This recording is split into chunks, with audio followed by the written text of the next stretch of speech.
Hi, నేను మా daddy అయితే లాంగ్ డ్రైవ్కి వెళ్తున్నాము. నమ్మేశారా లాంగ్ డ్రైవ్ అంటే? నేను నా మధ్యలో సామాన్లు పెట్టానో లేకపోతే సామాన్ల మధ్యలో నేను కూర్చోనని అర్థం అవట్లేదు కదా, అంత లగేజ్ ఉంది. కానీ అవన్నీ తీసుకెళ్లడానికి లిటరల్లీ నాకు తల ప్రాణం తోక్కొచ్చింది వెనకాల కూర్చొని పట్టుకోవడానికి. ఎంత లగేజ్ ప్రిపేర్ చేశారంటే మా అమ్మాలు వాళ్ళు ముందు వెళ్ళిపోయి వెనకాల నువ్వు డాడీ బండి మీద వస్తున్నారు కదా తెచ్చేయండి అన్నారు. ఇక్కడ రేష్మ మెల్లమెల్లగా చంద్రముఖిలా మారుతుంది. అడ్జస్ట్ అయిపోయింది. స్టార్ట్ అయ్యామో లేదో వర్షం మాత్రం బోరుని కురిసేసింది. ఒక అరగంట ఆగిపోయామండి బాబు మేమైతే. ఇక వర్షం తగ్గగానే వెంటనే స్టార్ట్ అయిపోయాము.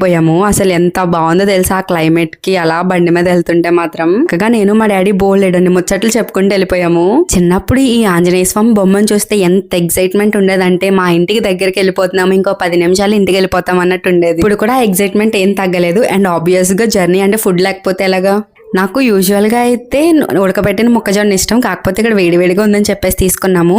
తినుకుంటే ఇంక ఊర్లోకైతే ఎంటర్ అయిపోయాము. ఇక్కడైతే మేము రాగానే మా చిన్నారి అయితే వచ్చేసింది మా దగ్గరికి. మరి బాయ్.